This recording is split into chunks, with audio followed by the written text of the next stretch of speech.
Hi and welcome. I'm MJ, and today I'd like to talk about the top 5 things to consider when migrating enterprise vault data to Office 365.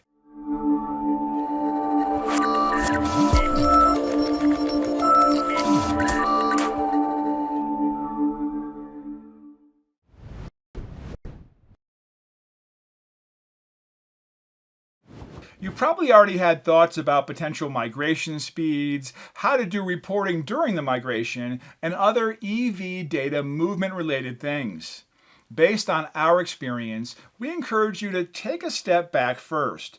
If you're watching this video, most likely you're looking into how to migrate your Enterprise Vault data to Exchange Online or Office 365 in general. That means your users are also about to be onboarded to Office 365. Have you considered all the dependencies and how you'll handle those in your project?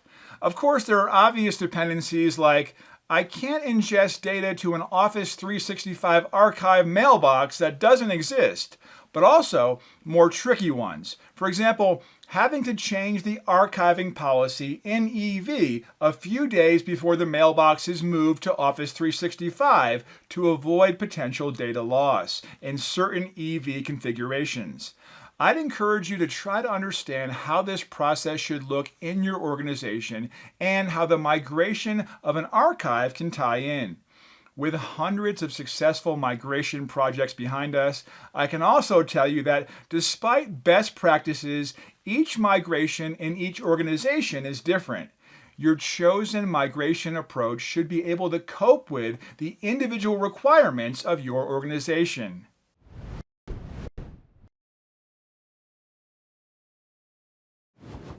No matter which migration approach or migration product chosen, it can only be as good as your EV environment is. Consider the following situation. You deployed EV years ago and have archived hundreds of millions of emails over the years. EV has fingerprinted each item and attachment, stored those single instance entities on your archiving storage, and created multiple entries in its databases. Your SQL server had to take a moderate load over a long period of time. Well, the bad news is that you're about to reapply almost the same load again to your SQL environment when you start migrating. But this time, you will shrink the time period where the load is applied to the duration of the migration, whatever it might be. Are your legacy environments able to handle that load? The good news is that you can do a lot of things to prepare your systems and your organization for this challenge, and we are here to help you.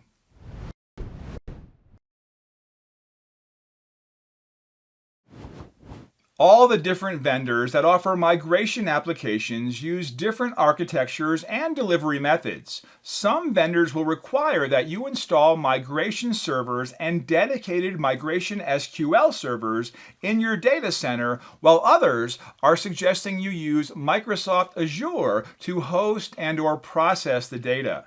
Whatever company you're talking to, make sure to understand and be comfortable with the underlying architecture and approach. You can basically differentiate between 3 different architectural models, which all have their advantages and disadvantages. We've got a video in our plan where we'll discuss the different approaches.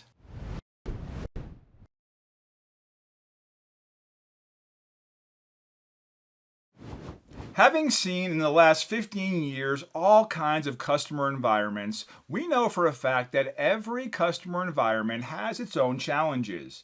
You might expect that if you have 2 customers with a similar setup that you get the same migration throughout.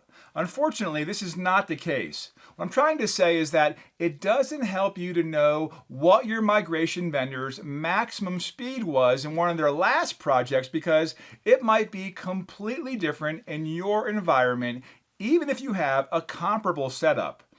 An archive migration project is not a cheap and easy undertaking, and you should make sure that the solution works in your environment and with your requirements and data. The easiest way to do that is via a proof of concept in your environment with your users and your data.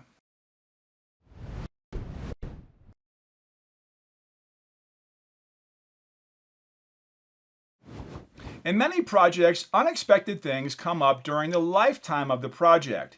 Make sure that whichever vendor you choose takes a flexible, agile approach to your project and how to adapt to changes that might occur. You might have seen on our blog service protection throttling. This is just one of the things that might happen during your migration.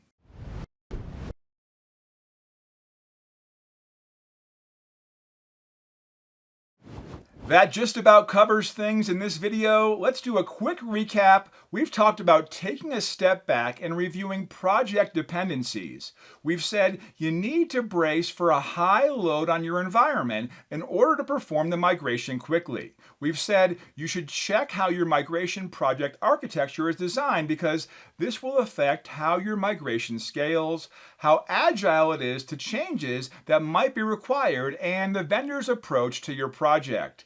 We've said that you should always do a proof of concept. This will show how the product performs and get you on level footing with your chosen vendor and the migration team.